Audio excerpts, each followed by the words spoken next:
have, at had. Hi!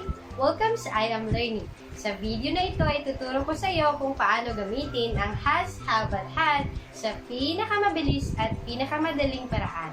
Ako si Teacher Cel at tara, pag-aralan na natin.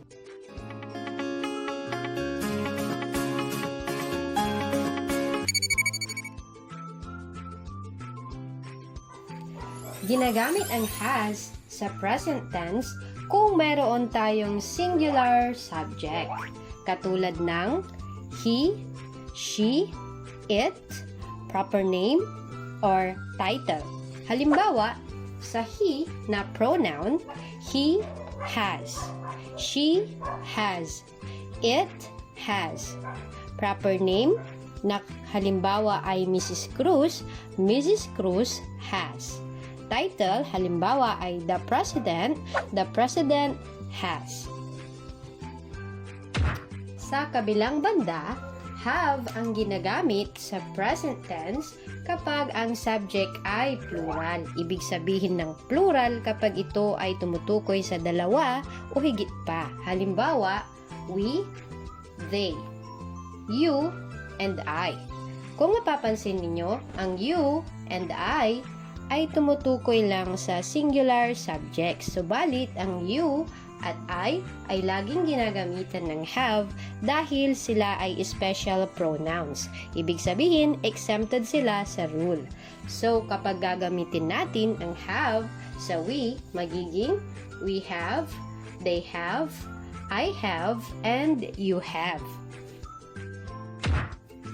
Had naman ang dapat gamitin kapag ang pangyayari ay nasa past tense. Ibig sabihin, ang pangyayari ay tapos na o naganap na. Because had is for all subjects in the past, whether it is singular or plural subject. Halimbawa, I had, we had, they had, she had, you had, he had, it had. Proper name, for example, Mrs. Cruz. Mrs. Cruz had. Title, for example, president. The president had. Narito ang simpleng buod para maintindihan kung paano gamitin ang has, have, at had. Sa has, makikita natin na ang mga pronouns ay nasa singular form. Halimbawa, he, she, it, proper name, and title. So, para matandaan ito, pwede mong i-imagine na ang S sa has ay tumutukoy sa singular subjects. Sa have naman, ang mga subjects natin ay nasa plural form. Halimbawa ay you, we, at they. Ang I at you ay special pronouns, kaya ginagamitan sila ng have instead of has.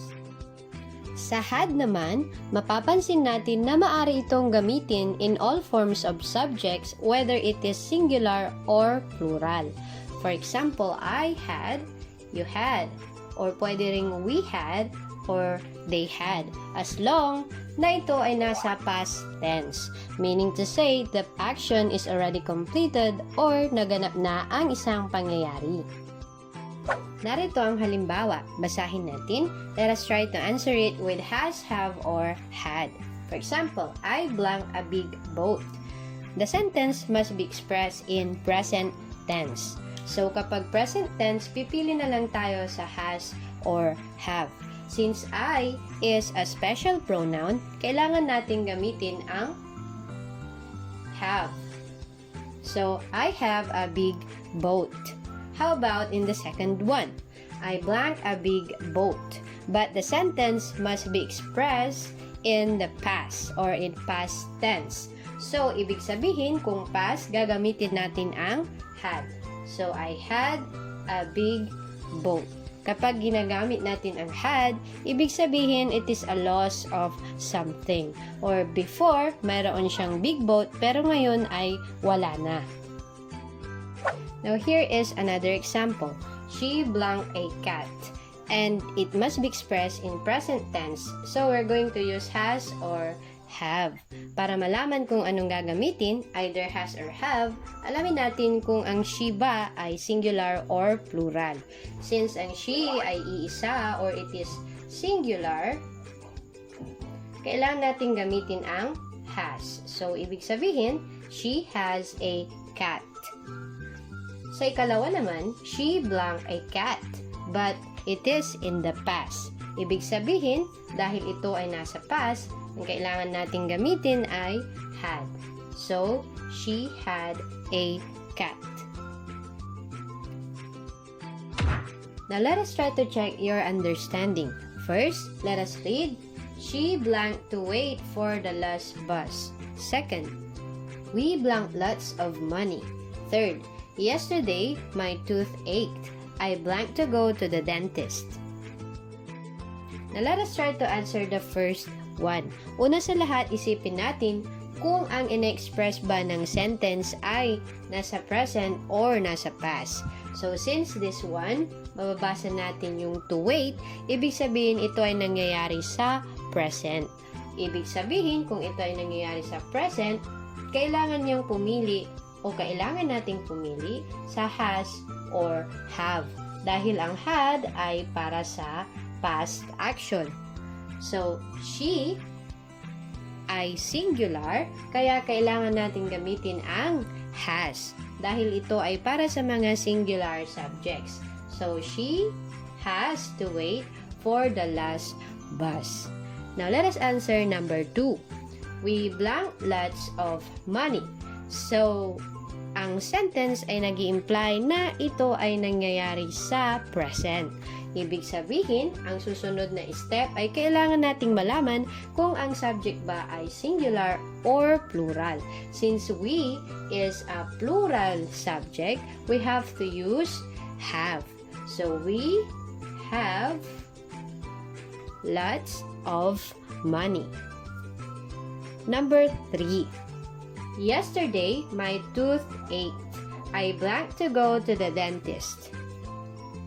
The third sentence implies that it happened already or tapos na because of this one here which speaks about yesterday and some actions was completed or tapos na. Since tapos na and it happened in the past, we have to use had. So, yesterday, my tooth ached. I had to go to the dentist. Alam mo na ba ngayon kung paano gamitin ang has, have, at had?